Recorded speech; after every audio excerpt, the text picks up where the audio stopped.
ഇന്നത്തെ ഈ ശുശ്രൂഷയിലേക്ക് നിങ്ങളെ എല്ലാവരെയും ലോകമെമ്പാടും ഇരുന്ന് പല സമയങ്ങളിലായി പല ദിവസങ്ങളിലായി ഞങ്ങളെ കണ്ടുകൊണ്ടിരിക്കുന്ന എല്ലാ ദൈവമക്കളെയും ഞാൻ ഹാർദവമായി സ്വാഗതം ചെയ്യുന്നു. പരിശുദ്ധാത്മാവ് നിങ്ങളെ ഇന്ന് സ്പർശിക്കട്ടെ. കർത്താവ് നിങ്ങളെ ബലപ്പെടുത്തട്ടെ. ഇന്നത്തെ ചിന്തയ്ക്ക് ആധാരമായി നമ്മൾ ആഗ്രഹിക്കുന്നത് അല്പസമയം അവനോടുകൂടെ, അല്പസമയം ദൈവത്തോടുകൂടെ. എന്തായാലും ഈ അല്പസമയം എന്ന വാക്ക് ഞാൻ ഇന്നത്തെ ഈ മെസ്സേജിനിട്ടത്, അല്ലെങ്കിൽ അല്പസമയം എന്ന വാക്ക് ഞാൻ ഉച്ചരിച്ചത് നിങ്ങളിൽ പലർക്കും ഇഷ്ടമാകാൻ സാധ്യതയില്ല. കാരണം ഞാൻ അടക്കമുള്ള എല്ലാവരും എപ്പോഴും ദൈവത്തോടു കൂടി ഇരിക്കണമെന്ന് ആഗ്രഹിക്കുന്നവരാണ്. ശരിയല്ലേ? എപ്പോഴും ദൈവത്തോടു കൂടി ഇരിക്കണമെന്ന് ആഗ്രഹിക്കുന്നവരാണ്. എന്നാലും ഒരല്പസമയം, മുഴുവൻ സമയത്തെ അല്ല, ഒരല്പസമയം നമ്മൾ ദൈവത്തോടു കൂടെ ഇരുന്നാൽ എന്താണ് അതിൻ്റെ പ്രത്യേകത? ഇത് മാത്രമാണ് ഇന്നത്തെ നമ്മുടെ ചിന്ത. അരമണിക്കൂർ അല്ലെങ്കിൽ ഒരു 35 മിനിറ്റത്തെ ഈ ഒരു സന്ദേശം, ആ മുഴുവൻ സമയവും നിങ്ങൾ കർത്താവിന് കൊടുക്കണം. അരമണിക്കൂർ അല്ലെങ്കിൽ 35 മിനിറ്റുള്ള ഈ സന്ദേശം തീർച്ചയായിട്ടും നിങ്ങളുടെ ജീവിതത്തെ ഒന്നും കൂടെ പണിതെടുക്കും എന്ന് ഞാൻ ക്രിസ്തുവിൽ പൂർണ്ണമായി വിശ്വസിക്കുന്നു. ശ്രദ്ധിച്ചേ, അല്പസമയം കർത്താവിൻ്റെ കൂടെ ഇരുന്നാൽ എന്താണ് അതിൻ്റെ പ്രത്യേകത? ഉൽപ്പത്തി പുസ്തകം 32-ാമത്തെ അധ്യായം അതിൻ്റെ 30-ാമത്തെ വാക്യം മാത്രം വായിച്ചു കഴിഞ്ഞാൽ നമുക്കൊന്നും പിടികിട്ടത്തില്ല. എന്നാലും ഞാനൊന്ന് വായിക്കാൻ പോവുക. ഉൽപ്പത്തി പുസ്തകം 32-ാമത്തെ അധ്യായം അതിൻ്റെ 30-ാമത്തെ വാക്യം. ദൈവത്തിൻ്റെ വചനം പറയുന്നത് ഇങ്ങനെയാണ്: ഞാൻ ദൈവത്തെ മുഖാമുഖമായി കണ്ടിട്ടും എനിക്ക് ജീവഹാനി വന്നില്ല എന്ന് യാക്കോബ് പറഞ്ഞു. ആ സ്ഥലത്തിന് പെനിയേൽ എന്ന് പേരിട്ടു. യാക്കോബ് ദൈവത്തിൻ്റെ മുഖാമുഖമായി കണ്ടു എന്ന് ബൈബിൾ പറയുന്നു. ഞാൻ ദൈവത്തെ മുഖാമുഖമായി കണ്ടിട്ടും, ബൈബിളിൽ ദൈവത്തെ മുഖാമുഖമായി കണ്ടവർ കുറവാണ്. ദൈവത്തിൻ്റെ തേജസ് കണ്ടവരുണ്ട്, ദൈവത്തിൻ്റെ പുറംഭാഗം കണ്ടവരുണ്ട്.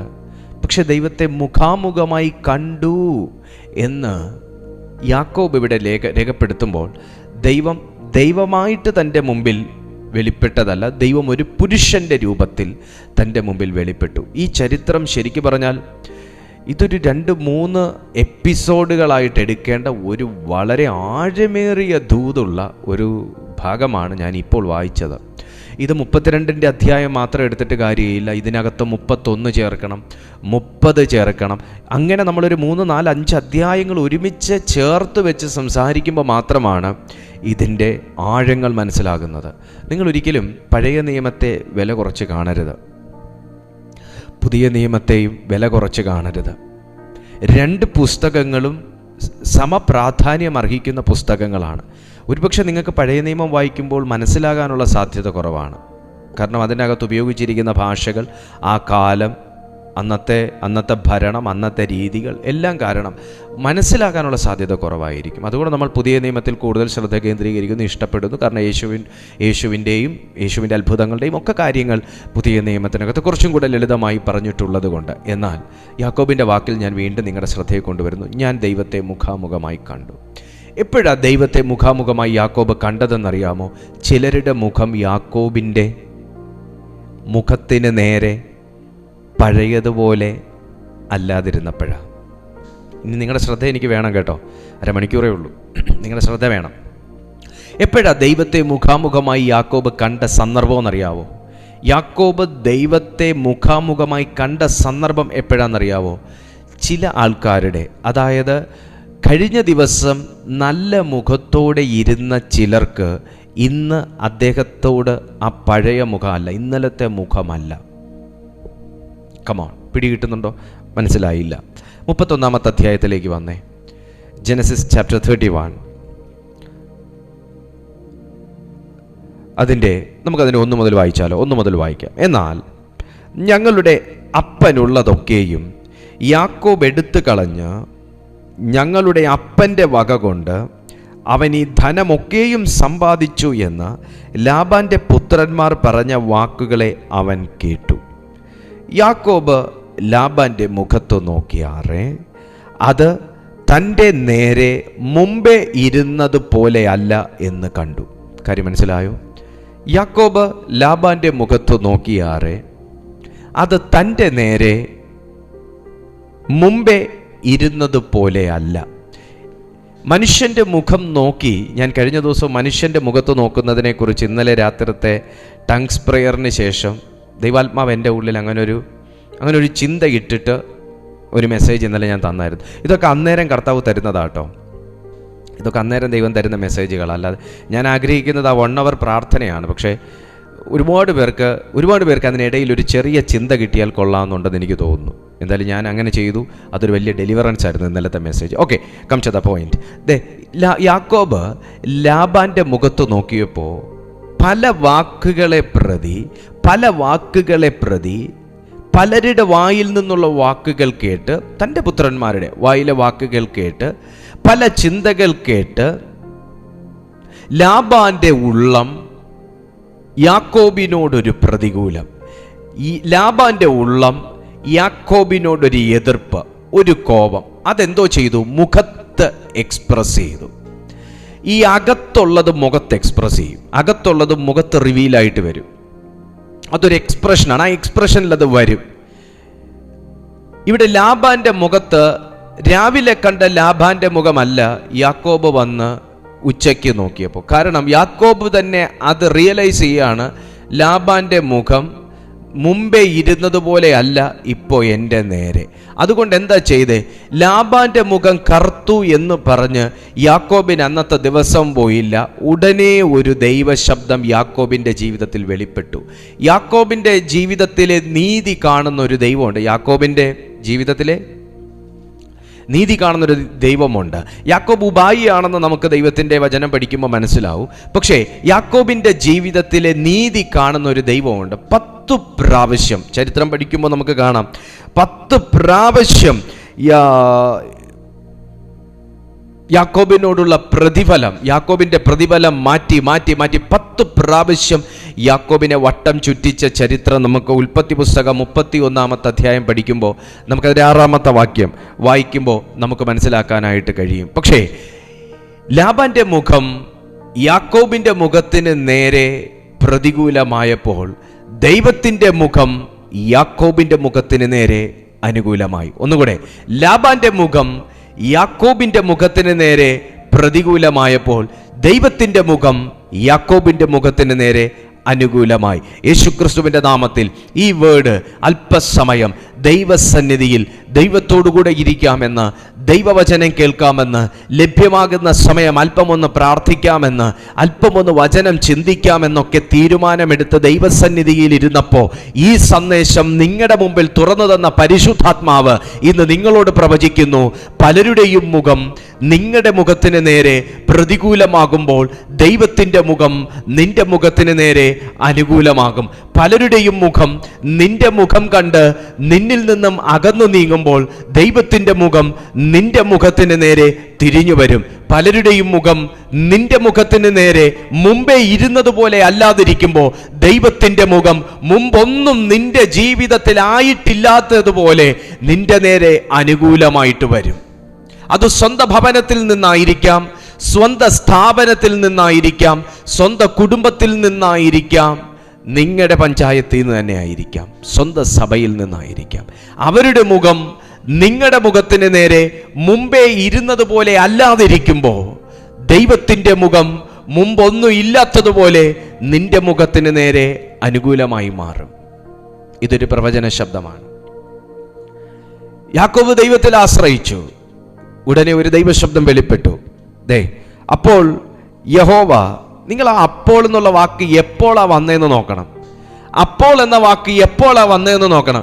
2-ാമത്തെ വാക്യത്തിലാ പറയുന്നത്, ലാബാന്റെ മുഖത്ത് യാക്കോബ് നോക്കിയാറേ, ലാബാന്റെ മുഖം മുമ്പേ ഇരുന്നതുപോലെ അല്ല എന്ന് യാക്കോബ് കണ്ടു. 2-ാമത്തെ വാക്യം തീർന്നു. 3-ാമത്തെ വാക്യം തുടങ്ങുന്നു, അപ്പോൾ യഹോവ യാക്കോബിനോട്. ചിലരുടെ മുഖം നിനക്ക് പ്രതികൂലമാണെന്ന് കണ്ട് ഗതികേട് കൊണ്ട് അധിക സമയം നിനക്ക് അവിടെ നിൽക്കേണ്ടി വരത്തില്ല.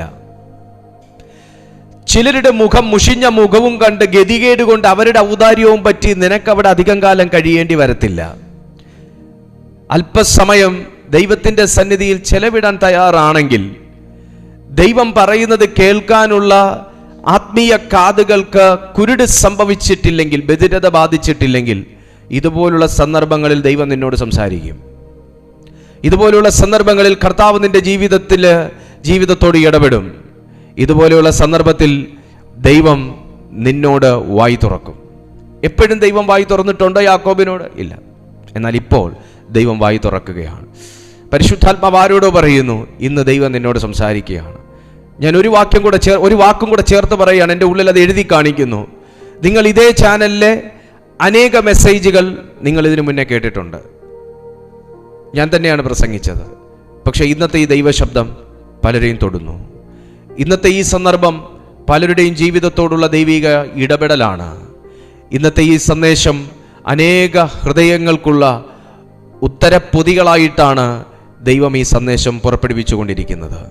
നിന്റെ മുഖം മറ്റുള്ളവരുടെ മുഖത്തെ നോക്കി കുനിഞ്ഞിരിക്കുന്ന ഒരു സന്ദർഭമാണെങ്കിൽ, ചിലരുടെ മുഖഭാവം നിന്റെ മുഖത്തിന് നേരെ ക്രുദ്ധിച്ചിരിക്കുന്നത് കണ്ടിട്ട് നിങ്ങൾക്ക് അവരുടെ മുഖത്ത് നോക്കാൻ കഴിയാത്തൊരു സാഹചര്യമാണെങ്കിൽ, അമ്മ തുല്യമായവരുടേതും അപ്പൻ്റെ തുല്യമായവരുടേതും അമ്മായി അപ്പൻ്റെ തുല്യമായവരുടേതും ഉപ്പുപ്പായുടെ തുല്യമായവരുടേതും എല്ലാം നിങ്ങൾക്ക് നേരെ സഹോദര തുല്യമായവരുടേതുമൊക്കെ ചിരിച്ചുകൊണ്ടിരുന്ന മുഖങ്ങൾ പല കാരണങ്ങളാൽ നിങ്ങളുടെ മുമ്പിൽ മുമ്പേ ഇരുന്നത് പോലെ അല്ല ഇപ്പോൾ എങ്കിൽ, ഇതാ പ്രിയപ്പെട്ട കുടുംബമേ, ദൈവത്തിൻ്റെ ആത്മാവ് പറയുന്നു, അവരുടെ മുഖം നിന്റെ മുഖത്തിന് നേരെ പ്രതികൂലമാകുമ്പോൾ, അവരുടെ മുഖം നിന്റെ മുഖത്തിന് നേരെ മുമ്പേ ഇരുന്നത് പോലെ അല്ലാത്ത ഒരു അനുഭവത്തിൽ വരുമ്പോൾ, സർവശക്തനായ ദൈവത്തിൻ്റെ മുഖം മുമ്പൊന്നും ഇല്ലാത്തതുപോലെ നിന്റെ മുഖത്തിന് നേരെ കരുണയോടെ തിരിയും.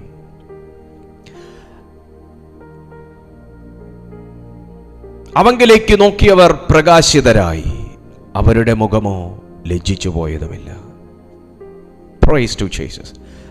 നിങ്ങൾ ദൈവസന്നിധിയിൽ ഇരിക്കുന്ന കുടുംബമാണോ, വ്യക്തിയാണോ, ഇഷ്ടപ്പെടുന്ന വ്യക്തിയാണോ? നിന്റെ മുഖം ലജ്ജിക്കത്തില്ല. വചനം പറയുന്നു, 3-ാമത്തെ വാക്യം ഉടനെ തുടങ്ങണം. അപ്പോൾ യഹോവ യാക്കോബിനോട്, നിന്റെ പിതാക്കന്മാരുടെ ദേശത്തേക്കും നിന്റെ ചാർച്ചക്കാരുടെ അടുക്കലേക്കും മടങ്ങിപ്പോക. നിനക്കൊരു മടങ്ങി വരവുണ്ട് സുഹൃത്തെ. സന്തോഷകരമായൊരു ജീവിതം, എല്ലാവരുമായിട്ട് ഒരുമിച്ചുള്ളൊരു ആനന്ദകരമായ ജീവിതം, ആനന്ദകരമായ ആരാധന, പരിശുദ്ധാത്മാവിലെ സന്തോഷം എല്ലാം അനുഭവിച്ചു കൊണ്ടിരുന്ന പ്രിയപ്പെട്ടവരുടെ ജീവിതത്തിൽ ഇന്നതെല്ലാം മങ്ങിയതുപോലെ, മരവിച്ചതുപോലെ, അന്യം നിൽക്കുന്നത് പോലെ, ഒരു ഏകാന്തതയോടെയും ഒരു വേദനയോടെയും ഒരു കയ്പോടുകൂടെയും നീ ജീവിതം അനുഭവിച്ച് തീർക്കുകയാണെന്ന് നിനക്ക് തോന്നുകയാണെങ്കിൽ, പരിശുദ്ധാത്മാവ് പറയുന്നു, ദൈവത്തിൻ്റെ മുഖം നിന്റെ നേരെ തിരിയുന്ന സമയമാണ് മറ്റുള്ളവരുടെ മുഖം നിനക്ക് പ്രതികൂലമായി മാറുന്നത്. ആ പ്രതികൂലത്തിൻ്റെ മധ്യത്തിലും ദൈവശബ്ദം മുറിഞ്ഞു പോകാത്ത ഒരു ബന്ധം യാക്കോബ് കാത്തു സൂക്ഷിച്ചു. യാക്കോബിനെ കുറിച്ച് ദൈവത്തിൻ്റെ തന്നെ സാക്ഷ്യം എന്താണെന്നറിയാമോ? നീ മനുഷ്യരോടും ദൈവത്തോടും മല്ല് പിടിച്ച് ജയിച്ചു. ദൂതന്മാരോടും മനുഷ്യരോടും മല്ല് പിടിച്ച് ജയിച്ചതുകൊണ്ട് നിന്റെ പേര് ഇനി യാക്കോബ് എന്നല്ല, ഇസ്രായേൽ എന്നായി മാറും. ആത്മീയ ജീവിതത്തിൽ മല്ലുപിടിയിൽ മടുത്തു പോകരുത്. ഒന്നും കൂടെ വ്യക്തതയോടെ നമ്മുടെ ഭാഷയിൽ പറഞ്ഞാൽ, ആത്മീയ യുദ്ധത്തിൽ മടുത്തു പോകരുത്. ആത്മീയ യുദ്ധമുണ്ട്. അല്പസമയം ദൈവത്തോടു കൂടെ ഇരിക്കാൻ നിങ്ങൾക്ക് താല്പര്യമുണ്ടെങ്കിൽ, നിങ്ങൾ ഒട്ടും പ്രതീക്ഷിക്കാത്തൊരു വാക്കാട്ടോ ഞാൻ പറയാൻ പോകുന്നത്. അല്പസമയം ദൈവത്തോടു കൂടി ഇരിക്കാൻ താല്പര്യമുണ്ടെങ്കിൽ, അധിക സമയം നിനക്ക് പൈശാചിക രാജ്യങ്ങളോട് യുദ്ധമുണ്ട്. ഹല്ലേലൂയ. അല്പസമയം ദൈവത്തോടു കൂടി ഇരിക്കാൻ നിനക്ക് താല്പര്യമുണ്ടെങ്കിൽ, അധികം സമയം നിനക്ക് പൈശാചിക രാജ്യങ്ങളോട് യുദ്ധമുണ്ട്. ദൈവസന്നിധിയിൽ ഇരിക്കുന്നവനെ സാത്താൻ ഇഷ്ടമല്ല. എന്നാൽ ദൈവസന്നിധിയിൽ ഇരിക്കുന്നവനെ ദൈവം ബലപ്പെടുത്തും. നീ ഇതുവരെ ചെയ്തിട്ടില്ലാത്ത പോലത്തെ ചില കാര്യങ്ങൾ ചെയ്യാൻ, ഇതുവരെ കണ്ടിട്ടില്ലാത്ത കാര്യങ്ങൾ കാണാൻ. യാക്കോബിൻ്റെ ജീവിതത്തിൽ ആദ്യമായിട്ടാണ് ദൂതനുമായിട്ടൊരു മല്ലുപിടി. അവസാനം അത് പുരുഷന്റെ രൂപത്തിൽ വന്നു, മല്ല് പിടിച്ചു. കഴിഞ്ഞപ്പോൾ യാക്കോബ് ഒരു ചോദ്യം ചോദിക്കുക, നീ ആരാ എന്ന ഒരു ചോദ്യം യാക്കോബിൻ്റെ ഉള്ളിൽ നിന്ന് വരണമെങ്കിൽ ഇതാരോടാ മല്ല് പിടിക്കുന്നതെന്ന് അറിയത്തില്ല, നമുക്കും അറിയത്തില്ല. ആത്മീയ ജീവിതത്തിൽ നമ്മളും ആരോടാണ് മല്ല് പിടിക്കുന്നതെന്നും നമുക്ക് ആരോടാണ് യുദ്ധമുള്ളതെന്നും നമുക്ക് ആരോടാണ് നാം ആർക്കാണ് വിധേയപ്പെടേണ്ടതെന്നും നമുക്ക് ആരോടാണ് കടപ്പാടെന്നും നമുക്കും അറിയത്തില്ല. പക്ഷേ യാക്കോബിൻ്റെ പ്രവൃത്തിയിൽ പ്രീതി തോന്നിയ ദൈവം, വചനം പറയുന്നു, അവൻ പേര് പറഞ്ഞില്ല, പക്ഷെ അവനെ അനുഗ്രഹിച്ചേച്ചും പോയി. പക്ഷേ ആ യാക്കോബിനെ അനുഗ്രഹിച്ചേച്ചും പോയി. ഞാൻ സമയക്കുറവുകൊണ്ട് വചനം എടുക്കാത്ത കേട്ടോ. ഈ അധ്യായത്തിൽ തന്നെയുണ്ട്. യാക്കോബ് അവനെ അനുഗ്രഹിച്ചേച്ചും പോയി. യാക്കോബിനെ ആ ദൂതൻ അനുഗ്രഹിച്ചേച്ചും പോയി യേശുവിൻ്റെ നാമത്തിൽ. ആ മൽപ്പിടുത്തത്തിൽ ഒറ്റ വാക്കേ യാക്കോബ് പറഞ്ഞുള്ളൂ, നീ എന്തായാലും വന്നു, ഞാൻ എന്തായാലും നിന്നെ വിടാൻ ഉദ്ദേശിക്കുന്നില്ല, കൈവിട്ട കളിയാണ് ഞാൻ കളിച്ചുകൊണ്ടിരിക്കുന്നത്, നീ എന്നെ അനുഗ്രഹിച്ചല്ലാതെ ഞാൻ നിന്നെ വിടത്തില്ല. നീ എന്തായാലും ഒരു സാധാരണക്കാരനല്ലെന്ന് എനിക്ക് മനസ്സിലാവുന്നുണ്ട്. നീ എന്നെ അനുഗ്രഹിച്ചല്ലാതെ ഞാൻ നിന്നെ വിടത്തില്ല, നീ എന്നെ അനുഗ്രഹിച്ചല്ലാതെ ഞാൻ നിന്നെ വിടത്തില്ല. പേര് വെളിപ്പെടുത്തിയില്ലെങ്കിലും അനുഗ്രഹിച്ചു എന്ന് വചനം പറഞ്ഞപ്പോഴാണ് യാക്കോബ് അവനോട്, അതിൻ്റെ 29-ാമത്തെ വാക്യം നിങ്ങളൊന്ന് വായിച്ചാൽ നിങ്ങൾക്ക് മനസ്സിലാവും. യാക്കോബ് അവനോട് നിന്റെ പേർ, ജനസിസ് ചാപ്റ്റർ 32 വേഴ്സ് 29, ഉൽപ്പത്തി പുസ്തകം 32-ാമത്തെ അധ്യായം 29-ാമത്തെ വാക്യം. യാക്കോബ് അവനോട് നിന്റെ പേർ എനിക്ക് പറഞ്ഞു തരണം എന്ന് അപേക്ഷിച്ചു. നീ എൻ്റെ പേർ ചോദിക്കുന്നത് എന്ത് എന്ന് അവൻ പറഞ്ഞു. അവിടെ വെച്ച് അവനെ അനുഗ്രഹിച്ചു.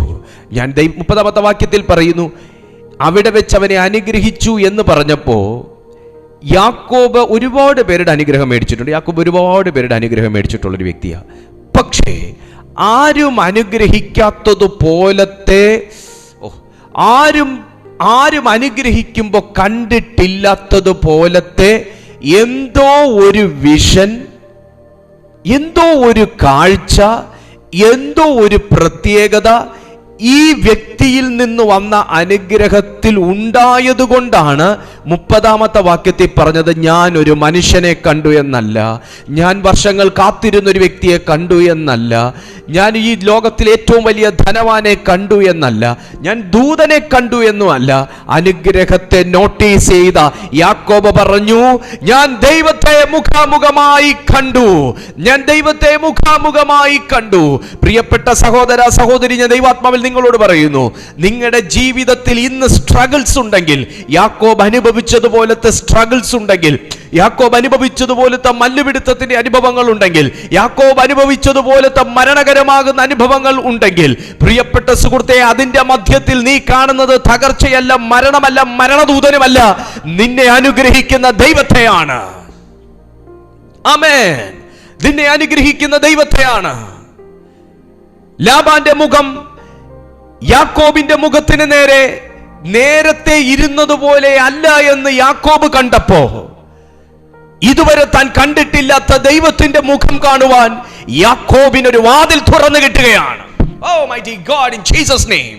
ചില വ്യക്തികൾ നിന്റെ ജീവിതത്തിൽ നിന്ന് മാറിപ്പോകുമ്പോ, നിന്റെ ജീവിതത്തിൽ ഇന്നുവരെ ഇല്ലാത്ത ഒരു ദൈവത്തിന്റെ അനുഭവം, ഒരു ദൈവിക അനുഭവം നിന്റെ ജീവിതത്തിൽ അത് അനുഭവിക്കാൻ വേണ്ടിയിട്ടാണ്. പലരും നിനക്ക് വേണ്ടി പ്രാർത്ഥിക്കാൻ തയ്യാറല്ലാതിരിക്കുമ്പോ, നിന്നെ ബ്ലസ് ചെയ്യാൻ തയ്യാറല്ലാതിരിക്കുമ്പോ, നിന്നെ വിഷ് ചെയ്യാൻ തയ്യാറല്ലാതിരിക്കുമ്പോ, നിന്നെ റിസീവ് ചെയ്യാൻ തയ്യാറല്ലാതിരിക്കുമ്പോ, ആ സന്ദർഭം ദൈവത്തിന് നിന്നെ അനുഗ്രഹിക്കാനുള്ള ഒരു ഓപ്പർച്യൂണിറ്റി ആയിട്ട് ദൈവം എടുക്കും. യാക്കോബിന്റെ മുഖത്തിന് നേരെ ഒരുവൻ പ്രതികൂലമായി എന്ന് കണ്ടപ്പോൾ സർവശക്തനായ ദൈവത്തിന്റെ മുഖം കാണിച്ച് തന്റെ ഭക്തനെ കടാക്ഷിക്കാൻ മനസ്സ് തോന്നിയവനല്ലേ എന്റെ ദൈവം? അങ്ങനെയെങ്കിൽ ആ ദൈവം നമ്മളോടും കരുണ തോന്നാതിരിക്കുമോ? ആമേൻ. Praise to Jesus. അല്പസമയം ദൈവസന്നിധിയിൽ ഇരുന്നാൽ ഉള്ള പ്രത്യേകതയാണ്, അതിൻ്റെ ഒരൊറ്റ വാക്യമേ ഞാൻ തൊട്ടിട്ടുള്ളൂ, പക്ഷെ അതൊരു വലിയ സന്ദേശമാണ്. രണ്ടാമത്തെ കാര്യം, വെളിപ്പാട് പുസ്തകത്തിലേക്ക് ഒന്ന് വന്ന് ദൈവത്തോടു കൂടെ നമ്മൾ ഇരുന്ന് കഴിഞ്ഞാൽ എന്താ സംഭവിക്കുക നമുക്ക് നോക്കാമല്ലോ. അല്പസമയം നാം ദൈവത്തോടു കൂടെ ഇരുന്ന് കഴിഞ്ഞാൽ നിന്റെ നിലവാരം മാറും. കർത്തൃദിവസത്തിൽ വെളിപ്പാട് പുസ്തകം 1-ാമത്തെ അധ്യായം അതിന്റെ 10 മുതൽ 16 വരെയുള്ള വാക്യങ്ങൾ വായിക്കുമ്പോൾ, കർത്തൃദിവസത്തിൽ ഞാൻ ആത്മവിവശനായി. എപ്പോഴാ കർത്തൃദിവസം? ഞാൻ ബൈബിളിന് വിരുദ്ധമായി സംസാരിക്കുന്നു എന്ന് പറയരുത്. കർത്തൃദിവസം കർത്താവിൻ്റെ കൂടെ ഇരിക്കുന്ന ദിവസങ്ങളാണ്. കർത്തൃദിവസം കർത്താവിൻ്റെ കൂടെ ഇരിക്കുന്ന ദിവസങ്ങളാണ്. എനിക്ക് ഇന്നലെ കർത്തൃ ദിവസമായിരുന്നു, ഞാൻ ഇന്നലെ കർത്താവിൻ്റെ കൂടെ ഇരുന്നു. എനിക്കിന്ന് കർത്തൃ ദിവസമാണ്, ഞാൻ ഇന്നും കർത്താവിൻ്റെ കൂടെ ഇരിക്കുന്നു. നിങ്ങൾക്ക് അങ്ങനെയൊന്ന് കാണാൻ പറ്റുമോ? ആഴ്ചയുടെ അവസാനത്തെ ദിവസമാണോ കർത്തൃ ദിവസം? മാസത്തിൻ്റെ അവസാനത്തെ ദിവസമാണോ കർത്തൃ ദിവസം? ഇന്ന് എനിക്കൊന്ന് മീറ്റിങ്ങിലൊന്ന് ശക്തി പ്രാപിക്കാൻ പറ്റി, ആ ദിവസമാണോ കർത്തൃ ദിവസം? നോ. ദൈവത്തോടു കൂടി ഇരിക്കുന്ന ദിവസം കർത്തൃ ദിവസം. കർത്തൃ ദിവസത്തിൽ ഞാൻ ആത്മവിവശനായി. കർത്തൃ ദിവസത്തിൽ ഞാൻ ആത്മവിവശനായി. I was in the spirit on the Lord's day. ഞാൻ ദൈവത്തിൻ്റെ ആത്മാവിലായി എന്നാ പറയുന്നത്. I was in the spirit on the Lord's day. ദൈവത്തിൻ്റെ ആത്മാവിൽ ദൈവത്തോടു കൂടെ ഇരുന്ന സന്ദർഭങ്ങളിലായി. പ്രിയപ്പെട്ട സുഹൃത്തെ, ദൈവത്തോടു കൂടെ നമ്മൾ ഇരുന്ന് കഴിഞ്ഞാൽ ദൈവത്തിൻ്റെ ആത്മാവിലാകും. വചനം പറയുന്നു നോക്കി. I was in the spirit on the Lord's day and heard behind me a great voice as of a trumpet. കർത്താവിൻ്റെ കൂടെ ഇരുന്നപ്പോൾ യോഹന്നാൻ എന്ന് പറയുന്ന മനുഷ്യൻ ആത്മനിറവിലായി. ഞാൻ അങ്ങനെ പറയാൻ ആഗ്രഹിക്കുന്നു. ആത്മനിറവിലായി, ആത്മവിവശതയിലായി. ഒരു ആത്മനിറവിൽ അദ്ദേഹത്തിൻ്റെ സ്പിരിച്വൽ ആയി ഓപ്പൺ ആകുകയാണ്. അദ്ദേഹത്തിൻ്റെ സ്പിരിച്വലായി. ഞാൻ അവിടെ നിന്ന് എനിക്കൊരു ദൂത് പറയാനുണ്ട്. ദൈവത്തോടു കൂടെ ഇരുന്ന് കഴിഞ്ഞാൽ നിന്നെ സാത്താൻ ആക്രമിക്കത്തില്ല. ആരോ പറയുന്നു, ഞാൻ ദൈവത്തിൻ്റെ കൂടെ ഇരിക്കുമ്പോൾ എൻ്റെ മനസ്സ് പറന്നു പോകുന്നു, എൻ്റെ ഹൃദയം ഇറങ്ങി ഓടിപ്പോകുന്നു. നോ മോളെ, അങ്ങനെ വരത്തില്ല. വചനം പറയുന്നു, കർത്തൃ ദിവസത്തിൽ ഞാൻ ആത്മവിവശനായി. Was in the spirit on the Lord's day. ദൈവത്തിൻ്റെ ദിവസത്തിൽ നമ്മൾ ഇരിക്കുന്ന ദൈവത്തിൻ്റെ കൂടെയാണെന്നുള്ള ബോധ്യം വേണം. നിങ്ങൾ പ്രാർത്ഥിക്കാനിരിക്കും അങ്ങനെ പറഞ്ഞു നോക്കിയേ, ഞാനിപ്പോൾ ഇരിക്കുന്ന ദൈവത്തിൻ്റെ സന്നിധിയിലാണ്. ഈ സന്നിധിയിൽ സാത്താന് പ്രവേശനമില്ല. എന്നെ മറ്റൊരു ശക്തിക്ക് നിയന്ത്രിക്കാൻ അവകാശമില്ല. ഞാൻ സംസാരിക്കാൻ പോകുന്ന ദൈവത്തോടാണ്. ആ സെക്കൻഡിൽ ആ പരിസ്ഥിതി ദൈവത്തിൻ്റെ സാന്നിധ്യം കൊണ്ട് നിറയും. I was in the spirit on the Lord's day. കർത്തൃ ദിവസത്തിൽ ഞാൻ ആത്മവിവശനായി. നീ കാണുന്നത് ഒരു പുസ്തകത്തിൽ എഴുതി Ephesus, Smyrna, Pergamos, തുയഥൈര, Sardis, Philadelphia, ലിവോദോക്കിയ എന്ന 7 സഭകൾക്കും അയക്കുക എന്നിങ്ങനെ കാഹളത്തിനൊത്ത ഒരു മഹാനാദം എൻ്റെ പുറകിൽ കേട്ടു. ദൈവത്തോടു കൂടെ ഇരുന്ന് കഴിഞ്ഞാൽ നാം ദൈവത്തിൻ്റെ ആത്മാവിലാകുന്നു. 2, ദൈവത്തിൻ്റെ ശബ്ദം കേൾക്കുന്നു. നീ കർത്താവിൻ്റെ കൂടെ ഇരിക്കുമ്പോഴാണ് നിന്നെ ചില കാര്യങ്ങൾ എഴുതാൻ ദൈവം എഴുന്നേൽപ്പിക്കുന്നത്. നമുക്കെല്ലാവർക്കും ദൈവത്തിന് വേണ്ടി പ്രയോജനപ്പെടാൻ ഒത്തിരി താല്പര്യമുണ്ട്. പക്ഷെ ദൈവത്തിൻ്റെ സന്നിധിയിലിരിക്കാനോ ദൈവ ശബ്ദത്തെ ഒന്ന് വിവേചിക്കാനോ ഒന്ന് കേൾക്കാനോ നമുക്ക് പലപ്പോഴും ടൈമില്ല.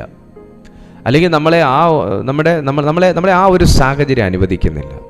പക്ഷേ തികച്ചും സ്പിരിറ്റിലായ യോഹന്നാന് മാത്രമേ ദൈവത്തിൻ്റെ കാഹളനാദം കേൾക്കാൻ പറ്റുള്ളൂ. ഒന്നുകൂടെ പറയാനുണ്ട്, യോഹന്നാൻ സ്പിരിറ്റിലായതിന് ശേഷമേ പിന്നെ വെളിപ്പാടിൻ്റെ പുസ്തകം വായിക്കുമ്പോൾ അങ്ങോട്ട് നമ്മളെ ചൊടിപ്പിക്കുന്ന കാര്യങ്ങളാണ് പിന്നെ അങ്ങോട്ട് എഴുതി വെക്കുന്നത്.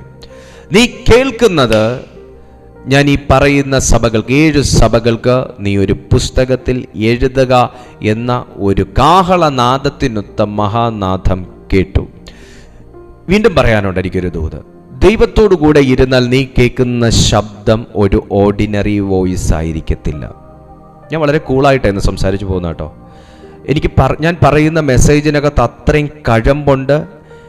ഞാൻ നിങ്ങളോടൊരു അരമണിക്കൂർ സംസാരിക്കണമെന്നുള്ളത് കൊണ്ട് ഞാൻ ഈ ദൈവസാന്നിധ്യത്തെ അനുഭവിക്കുന്നുവെങ്കിലും അത് ഞാൻ എന്നിൽ തന്നെ ഒതുക്കി ഞാൻ നിങ്ങളോട് സംസാരിക്കുകയാണ്. അത്രയും പ്രത്യേകത ഇന്നത്തെ മെസ്സേജിനുണ്ട്. ഇന്ന് തുള്ളുന്നതാണ് മെസ്സേജ്, ചാടുന്നതാണ് മെസ്സേജ്, കൈയടിക്കുന്നതാണ് മെസ്സേജ് എന്ന് പറയുന്നവർക്കൊന്നും പ്രത്യേകിച്ച് ഒരു പ്രയോജനമുണ്ടെന്ന് എനിക്ക് തോന്നുന്നില്ല. പക്ഷെ ഇത് കേൾക്കുന്നവർക്ക്, ശ്രദ്ധിക്കുന്നവർക്ക് ഞാൻ ഈ പറയുന്ന ഓരോ വാക്കും നിന്റെ ആത്മാവിനെ തൊട്ടുണർത്തിക്കൊണ്ടിരിക്കുന്നതാണെന്ന് ഇവിടെ നിന്ന് സംസാരിക്കുമ്പോൾ എനിക്ക് മനസ്സിലാവും. എനിക്കതെൻ്റെ സ്പിരിറ്റിൽ അറിയാൻ പറ്റും.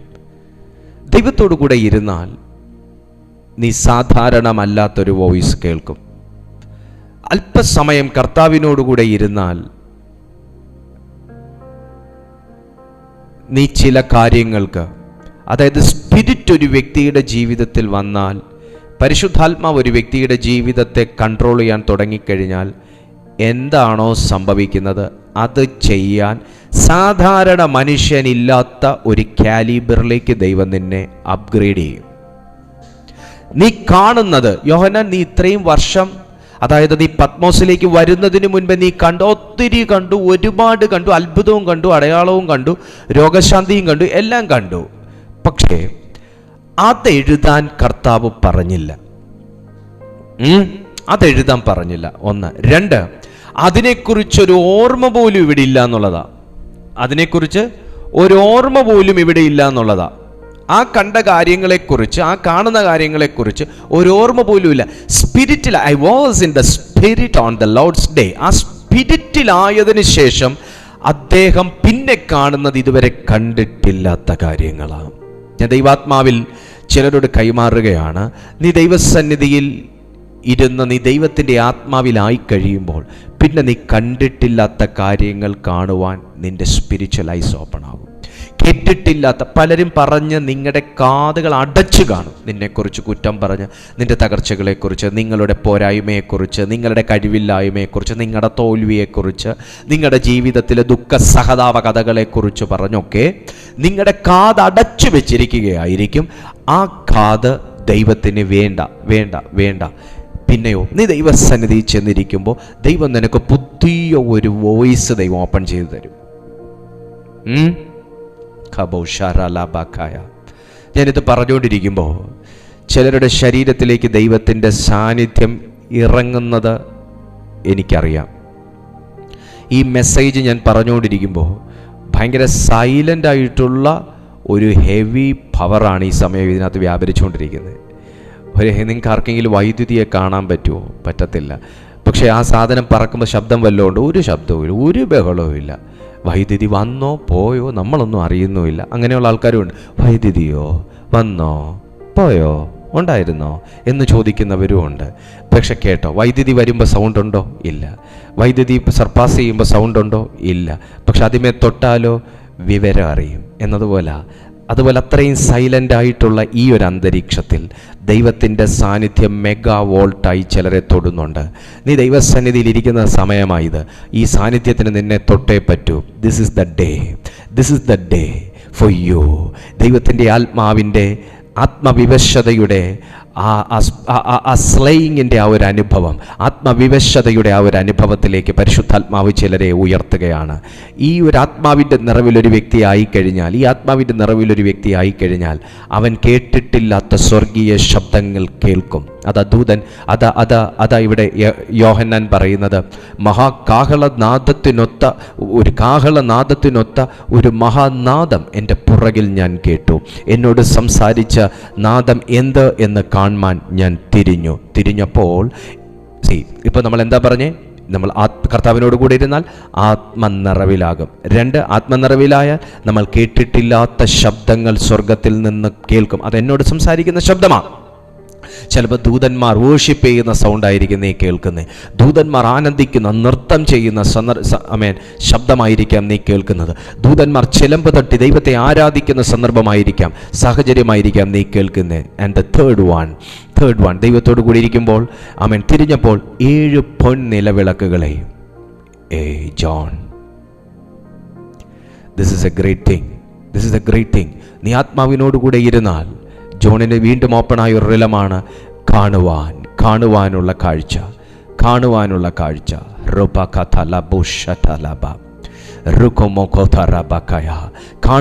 ഒരു കാഴ്ച, വിഷൻ ഓപ്പണായി. വചനം പറയുന്നു, തിരിഞ്ഞപ്പോൾ 7 പൊൻനിലവിളക്കുകളെയും നിലവിളക്കുകളുടെ നടുവിൽ നിലയങ്കി ധരിച്ച് മാറത്ത് പൊൻകച്ച കെട്ടിയവനായി മനുഷ്യപുത്രനോട് സദൃശ്യനായവനെയും കണ്ടു.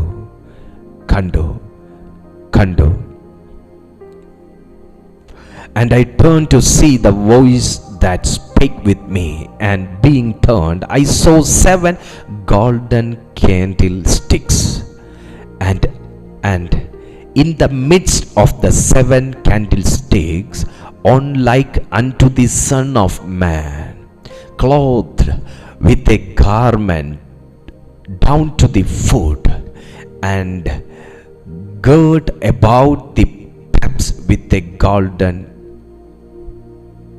girdle. മാറത്ത് പൊൻകച്ച കെട്ടിയ 7 പൊൻനിലവിളക്കുകളുടെ നടുവിൽ നിലയങ്കി ധരിച്ച മനുഷ്യപുത്രനോട് സദൃശ്യനായവനെയും കണ്ടു. കണ്ടു. കുറച്ചും കൂടെ ഭംഗിയായ ഒരു വാക്ക് ഷറാബാക്കായാബ ലിബ്രാക്കാസിക്കാമ. അതിൻ്റെ എൻ്റെ കയ്യിലിരിക്കുന്ന വേറൊരു വേർഷനുണ്ട്. അതിനകത്ത് കുറച്ചും കൂടെ നല്ല ഇംഗ്ലീഷാണ് കൊടുത്തേക്കുന്നത്. ഇത് KJV. Then I turned to see the voice that was speaking to me, and on turning I saw 7 golden lampstands, and in the midst of the lampstands on the like a son of man, clothed with a long robe and with a golden sash around his chest. The hair of his beard and the hair of his head were white. അത് നമ്മൾ മലയാളത്തിൽ വായിച്ചില്ല. അവൻ്റെ തലമുടിയും വെളുത്ത പഞ്ഞി പോലെ ഹിമത്തോളം വെള്ളയും, കണ്ണ് അഗ്നിജ്വാലയ്ക്ക് ഒത്തതും, കാൽ ഉലയിൽ ചുട്ടുപഴിപ്പിച്ച വെള്ളോട്ടിന് സദൃശവും, അവൻ്റെ ശബ്ദം പെരുവെള്ളത്തിൻ്റെ ഇരച്ചിൽ പോലെയും ആയിരുന്നു.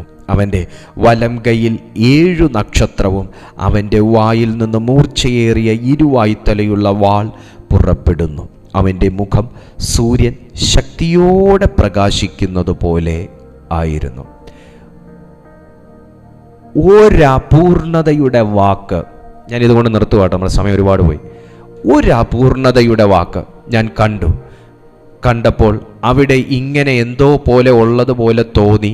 അങ്ങനെ ഉണ്ടായിരുന്നോ എന്നെനിക്കറിയത്തില്ല എന്ന ഒരു കാഴ്ചപ്പാടല്ല അവിടെ ജോൺ എഴുതി വെച്ചത്. ആത്മാവിലാകുന്ന വ്യക്തിയുടെ പ്രത്യേകത എന്താണെന്നറിയാവോ? നിനക്കൊരു ക്ലിയർ പിക്ചർ കിട്ടും. എന്തിനെക്കുറിച്ചും നിനക്കൊരു ക്ലിയർ പിക്ചർ കിട്ടും. പൊന്നു കുടുംബമേ, എനിക്ക് നിങ്ങളോട് ഒന്നേ പറയാനുള്ളൂ. നിങ്ങൾ ദൈവസന്നിധിയിൽ നേരോടെ നീതിയോടെ നിങ്ങൾ ജീവിക്കാൻ മനസ്സുള്ളവരാണെങ്കിൽ ഈ ആത്മാവിൻ്റെ സാന്നിധ്യം നിൻ്റെ കൂടെ എപ്പോഴും ഉണ്ടാവും. അവിടെ യോഹന്നാൻ കണ്ട ആ സാക്ഷ്യമെന്ന് പറയുന്നത് നമുക്ക് വായിക്കുമ്പോൾ നമ്മുടെ രോമമൊക്കെ എഴുന്നേറ്റ് നിൽക്കും. കണ്ട മനുഷ്യൻ്റെ അവസ്ഥയോ, അപ്പോൾ കണ്ട യോഹന്നാൻ്റെ അവസ്ഥയോ? എനിക്ക് ആ യോഹന്നാൻ്റെ കേൾവിക്കാരുടെ അനുഭവത്തിലേക്കല്ല, എനിക്കാഗ്രഹം ആ യോഹന്നാൻ്റെ അനുഭവത്തിലേക്ക് പോകാനാണ്. നിങ്ങൾക്കോ? എനിക്ക് കേൾവിക്കാരൻ്റെ അനുഭവത്തിൽ പോകണ്ട. ഇതിപ്പോൾ വായിച്ച് കേട്ട് എൻ്റെ കർത്താവ് ഇങ്ങനെയാണോ ദൈവം, എനിക്ക് ആ അനുഭവത്തെ മനസ്സിലാക്കിയത് കൊണ്ട് എനിക്ക് കണ്ട യോഹന്നാൻ്റെ ആ ക്രിട്ടിക്കൽ സിറ്റുവേഷനിലേക്ക് എനിക്ക് പോകണം. അടുത്ത താഴെ വാക്ക് പറയാ, അവനെ കണ്ട് ഞാൻ മരിച്ചവനെ പോലെയായി. എനിക്ക് ക്രിട്ടിക്കൽ സിറ്റുവേഷനിലേക്ക് പോകണം. പരിശുദ്ധാത്മാവേ, നിനക്ക് നന്ദി പറയുന്നു. ഹല്ലേലൂയ. കുഞ്ഞെ, ദൈവത്തോടു കൂടെ ചേർന്നിരുന്നാൽ ദൈവത്തെ കാണുമെന്നായി പറഞ്ഞതിൻ്റെ അർത്ഥം ദൈവത്തെ കണ്ട ഒരനുഭവമാണ് അവിടെ എഴുതി വെച്ചേക്കുന്നത്. ദൈവത്തോടു കൂടെ ഇരുന്നാൽ എന്തോ നടക്കും? ദൈവത്തോടു കൂടെ ഇരുന്നാൽ, അല്പസമയം കർത്താവിൻ്റെ കൂടെ ഇരുന്നാൽ ഇതുപോലെ സ്വർഗീയ ദർശനങ്ങളെ നിനക്ക് കാണാൻ പറ്റും. ഇതുപോലെ കർത്താവിനെ നിനക്ക് കാണാൻ പറ്റും. പിതാവിൻ്റെ വലത്തുഭാഗത്തിരിക്കുന്ന നമ്മുടെ യേശുക്രിസ്തുവിനെ നിനക്ക് കാണാൻ പറ്റും. അടുത്തതോ, അവിടുത്തെ ശബ്ദം നിനക്ക് കേൾക്കാൻ പറ്റും. അവിടുന്ന് നിന്നെ ഗൈഡ് ചെയ്യും, അവിടുന്ന് നിന്നെ ലീഡ് ചെയ്യും, അവിടുന്ന് നിന്നെ എഴുന്നേൽപ്പിക്കും. തീർന്നില്ല, നിന്നെ മനുഷ്യർക്ക് ആർക്കും ഇല്ലാത്ത, നിങ്ങളുടെ മുഖത്തിന് നേരെ മുമ്പേ ഇരുന്നത് പോലെ അല്ലാത്ത ചില വ്യക്തികൾക്കൊന്നും ഇല്ലാത്ത ചില കൃപകളും വരങ്ങളും ദൈവം നിന്നെ അണിയിക്കും. അതുകൊണ്ട് യോഹന്നാനോട് പറഞ്ഞത്, ഇത് നീ എഴുത്. ഞാൻ നിന്നോട് പറയുന്നത്, 7 സഭയ്ക്ക് നീ എഴുത്. ദൈവത്തിൻ്റെ എഴുത്താണിയായി ദൈവം നിന്നെ മാറ്റും. നിന്റെ ജീവിതത്തിൽ പരാജയം ഉണ്ടാകത്തില്ല, നിന്റെ ജീവിതത്തിൽ തകർച്ച ഉണ്ടാകത്തില്ല. നീ ദൈവത്തോടു കൂടെ ഇരുന്നാൽ, അല്പസമയം കർത്താവിൻ്റെ കൂടെ ഇരുന്നാൽ. ഇന്നത്തെ സന്ദേശം എനിക്ക് തോന്നുന്നില്ല കേട്ടവർക്ക് നഷ്ടമാണെന്ന്. എന്തായാലും ഇത് പറഞ്ഞ എനിക്കിത് ഭയങ്കര ലാഭമാണ്. ഞാൻ തീരുമാനിക്കുക, എൻ്റെ കർത്താവിൻ്റെ കൂടെ ഞാനിരുന്ന സമയം പോരാ. ഞാൻ മനസ്സിലാക്കുക അത്. കാരണം ഇതുപോലൊരു ശബ്ദം കേൾക്കാൻ ഒരു മനുഷ്യന് സാധിക്കും. ഇതുപോലത്തെ ഒരു അനുഭവത്തിൽ ഒരു മനുഷ്യനായി തീരുവാൻ സാധിക്കും. പക്ഷേ ഇരുന്ന സമയം പോരാ, പ്രാപിച്ച ആത്മാവ് പോരാ. അങ്ങനെയാണെങ്കിൽ എന്താണ് ഇതിനകത്തുള്ള ഗുണപാഠം, സാരാംശം? എനിക്ക് ദൈവത്തിൻ്റെ സന്നിധിയിൽ ഞാൻ അധികമായി ഇരിക്കേണ്ടിയിരിക്കുന്നു. ഞാൻ കർത്തൃസന്നിധിയിൽ അധികമായി ഇരിക്കേണ്ടിയിരിക്കുന്നു. ഞാൻ ദൈവത്തിൻ്റെ മഹാസന്നിധിയിൽ അധികമായി സമയം ചിലവിടേണ്ടിയിരിക്കുന്നു. കമോൺ, പ്രാർത്ഥിക്കാൻ കഴിയുന്ന എല്ലാ ദൈവമക്കളും ഈ സമയം പ്രാർത്ഥിക്കുമ്പോൾ ആ ഒരാത്മീയ അനുഭവത്തിലേക്ക് പരിശുദ്ധാത്മാവ് ചിലരെ വലിച്ചിടാൻ പോവുക. ആത്മനദിയിലേക്ക് ദൈവം ചിലരെ വലിച്ചിറക്കാൻ പോവുക. താല്പര്യമുള്ളവരെ മാത്രം. ഇവിടെ ബലാത്കാരമായി ആരെയും ദൈവ സാന്നിധ്യത്തിലേക്കോ ദൈവത്തിൻ്റെ ആത്മനദിയിലേക്കോ പിടിച്ചിറക്കുന്നില്ല. നോ.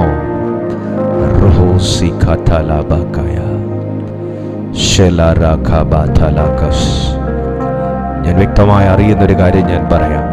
പരിശുദ്ധാത്മാവ് അതിശക്തിയോടെ ചിലരെ തൊടുന്നു. ഇതുവരെയില്ലാത്തൊരാത്മീയ അനുഭവത്തിൻ്റെ ഉയർന്ന അളവുകൾ ചിലരുടെ ശരീരത്തിലേക്ക് തിരിച്ചറിയുന്നത് പോലെ കർത്താവ് ചൊരിയുന്നു.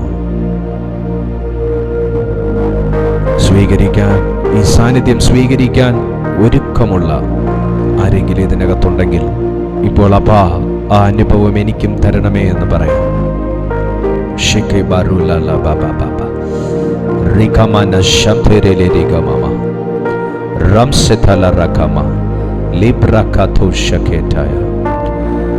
നീ ദൈവത്തെ അറിഞ്ഞപ്പോ ഒരുപക്ഷെ നിനക്ക് വേണ്ടപ്പെട്ടവർ, അവരുടെ മുഖം നിന്നോട് മുമ്പേ ഇരുന്നത് പോലെ ആയിരിക്കത്തില്ല. നീ ദൈവത്തെ അറിഞ്ഞതിന് ശേഷം പലർക്കും, മുൻപേ ചങ്ങാത്തം കൂടിക്കൊണ്ടിരുന്നവർക്കൊന്നും നിങ്ങളുടെ നേരെ, യാക്കോബിന്റെ നേരെ ലാബാന്റെ മുഖം ഇരുന്നത് പോലെ ആയിരിക്കാം.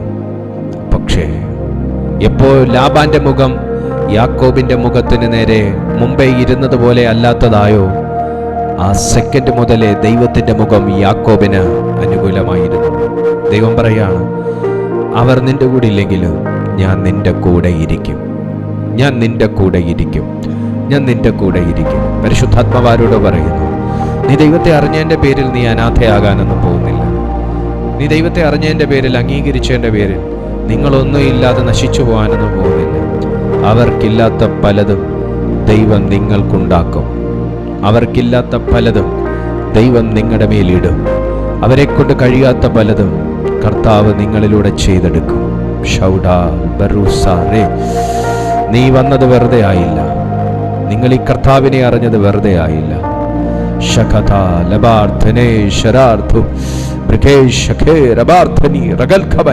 പരിശുദ്ധാത്മാവ് ശക്തിയോടെ ചിലരോട് സംസാരിച്ചതിന് ശേഷം ഇതാ അവരെ തൊടുന്നു.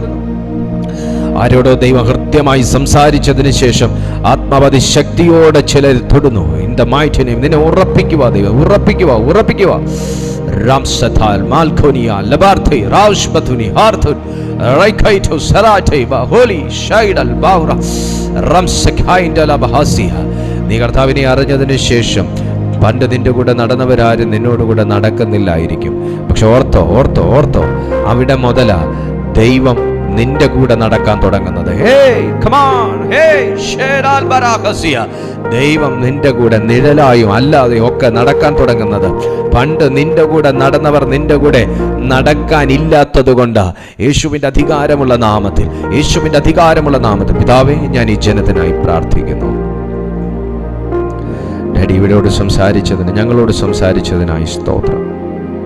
ഞാനിവരെ നിറഞ്ഞ മനസ്സോടെ ബ്ലെസ് ചെയ്യുകയാണ്. ഈ സന്ദേശം ഞങ്ങളുടെ ജീവിതത്തിൽ ഒരു വലിയൊരു വഴിത്തിരിവാക്കി അവിടുന്ന് മാറ്റി തന്നതിനായി സ്തോത്രം ചെയ്യുന്നു. ഞങ്ങളെ അനുഗ്രഹിച്ച അങ്ങയുടെ വലിയ സ്നേഹത്തിന് നന്ദി. ഇന്ന് ദാഹത്തോടും പ്രാർത്ഥനയോടും കൊതിയോടും കൂടെ ഈ സന്ദേശം അറ്റൻഡ് ചെയ്യുന്ന ഓരോ ദൈവമക്കളെയും കർത്താവെ അവിടുന്ന് സന്ദർശിച്ചതിനായും, അവരെ അവിടുന്ന് തൊട്ടതിനായും, അവരെ അവിടുന്ന് സൗഖ്യമാക്കിയതിനായും, അവിടുന്ന് അവരെ ബലപ്പെടുത്തിയതിനായി നന്ദി പറയുന്നു ഡാഡി. ഞങ്ങളെല്ലാ മഹത്വവും ആരാധനയും പുകഴ്ചയും സ്തുതി ബഹുമാനവും അങ്ങേക്ക് അർപ്പിക്കുന്നു. ഞങ്ങളുടെ ഈ സ്തുതിയും സ്തോത്രവും ആരാധനയും അവിടുന്ന് സ്വീകരിക്കണമേ. അതൻ യേശുവിൻ നിസ്തുല്യ നാമത്തിൽ തന്നെ.